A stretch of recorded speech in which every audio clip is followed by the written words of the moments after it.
परमार्थ निकेतन की गंगा आरती विश्व प्रसिद्ध है। शायद ऐसा इसलिए भी है क्योंकि यहाँ एलीट क्लास ज़्यादा नज़र आता है और आम दिनों में विदेशियों की संख्या भी अच्छी खासी होती है,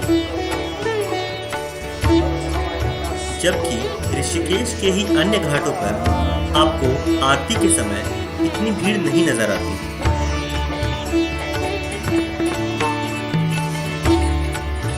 सौभाग्य से हम संध्या आरती शुरू होने के ठीक पहले ही करीब घंटा भर पहले परमार्थ निकेतन पहुंच चुके थे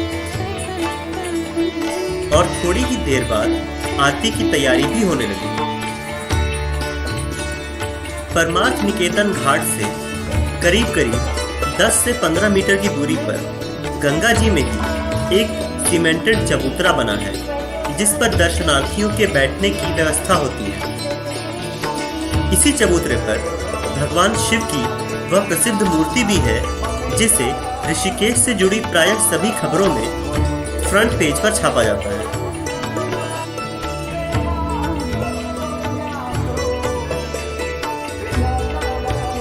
जैसे जैसे सूर्य पश्चिम की ओर बढ़ रहा था, घाट पर भीड़ भी बढ़ती जा रही थी। हम जिस चबूतरे पर बैठे थे, थोड़ी देर बाद उसका रास्ता बंद कर दिया गया था, क्योंकि ऊपर ऑलरेडी काफी भीड़ हो चुकी थी। इसके अलावा भी आरती में शामिल लोगों की भीड़ घाट के दाएं और बाईं ओर जमा हो गई थी। सामने आरती की तैयारी चल रही थी। पीछे कई लोग भगवान शिव की मूर्ति के साथ फोटो अपॉर्चुनिटी करने में व्यस्त थे। क्योंकि इस समय दिसंबर 2020 का समय था और कोरोना का संकट अभी समाप्त नहीं हुआ था, इसीलिए परमार्थ निकेतन में भी सोशल डिस्टेंसिंग का विशेष ख्याल रखा जा रहा था और हम जिस चबूतरे पर बैठे थे, उसकी कुर्सियां भी थोड़ा दूर दूर करके ही रखी गई थी। यहाँ तक कि मुख्य घाट पर जहाँ आरती हो रही थी, वहाँ भी आरती करने वाले बटुक एक दूसरे से थोड़ी थोड़ी दूरी बना करके ही बैठे हुए थे। मैंने जब पिछली बार परमार्थ निकेतन की आरती देखी थी, तो उस समय कोई ऐसा संकट नहीं था, इसीलिए वह आरती बहुत ज़्यादा अच्छी तरीके से हो रही थी। लोग पास पास बैठे थे और दर्शनार्थियों को भी इस आरती में शामिल होने की अनुमति थी। लेकिन इस बार कोरोना के भय की वजह से आम दर्शनार्थियों को आरती में शामिल होने की कोई खास परमिशन नहीं थी और कुछ 2-5 लोग ही इस आरती में शामिल होने के लिए घाट पर जा पा रहे थे। और मुझे लगता है कि शायद उन्होंने भी पहले से कोई शायद परमिशन ले रखी होगी, क्योंकि आम दर्शनार्थियों को उधर जाने की अनुमति तो थी नहीं।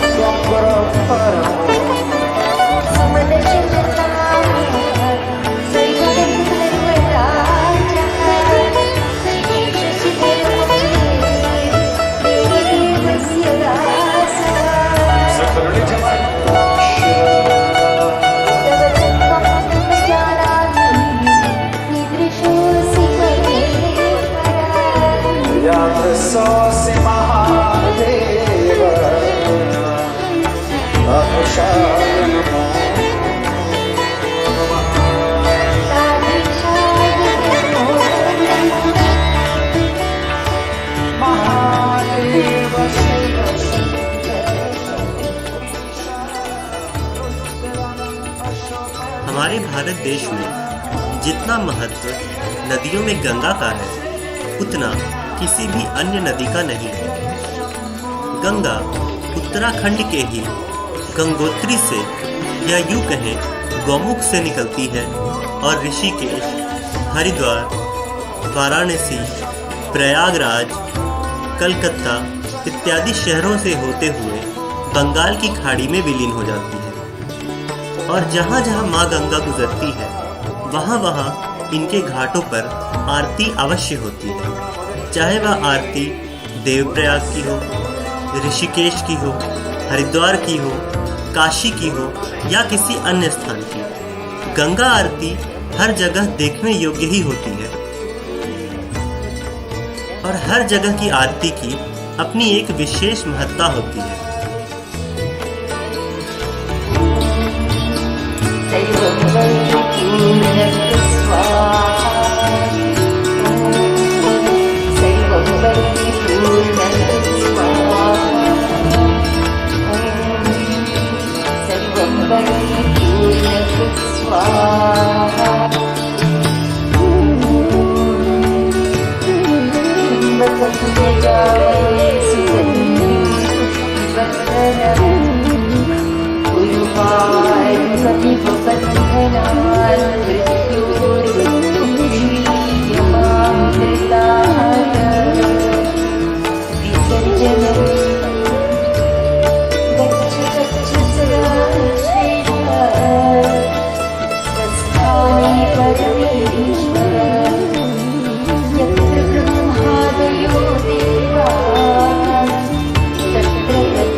गंगा को पापनाशिनी और मोक्षदायिनी माना जाता है और मुझे लगता है कि शायद इस आरती को देखने वाला हर व्यक्ति अपने पापों को धो लेने के लिए ही इस आरती में बैठा था। अब साल भर पाप करने वालों के पाप इस एक आरती में बैठकर धुल गए या नहीं धुले, ये तो मैं बता नहीं सकता, पर इतना अवश्य है कि हर किसी के मन में भावना यही थी। इसीलिए किसी कवि ने ठीक ही लिखा है, हर हर गंगे बोलकर ले डुबकी धर ध्यान, हरि चरण अमृत पिए सत्य मोक्ष ही जान।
तुझसे हो जिए प्रेम सदा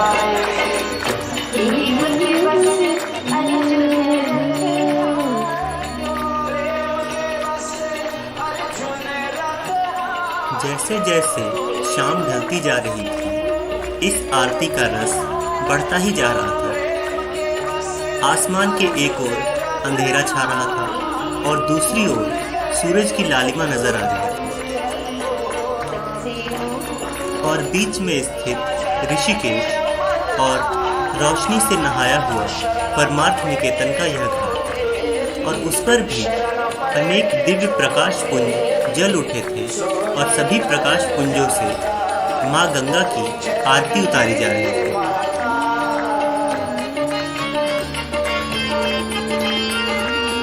मुझे याद है जब मैंने पिछली बार परमार्थ निकेतन की आरती में हिस्सा लिया था, और उस समय जब आम लोग भी आरती में हिस्सा ले सकते थे और कोरोना संक्रमण का कोई भय नहीं था, तो मैंने भी इस आरती में मुख्य घाट पर जाकर हिस्सा लिया था। और ऐसा ही एक दीप लेकर गंगा आरती करने का सौभाग्य मुझे भी प्राप्त हुआ था।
शाम बहुत हो गई थी और अब धीरे धीरे आरती के समापन की तैयारी चल रही थी।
पूर्णस्य पूर्णमादाय पूर्णमेवावशिष्यते।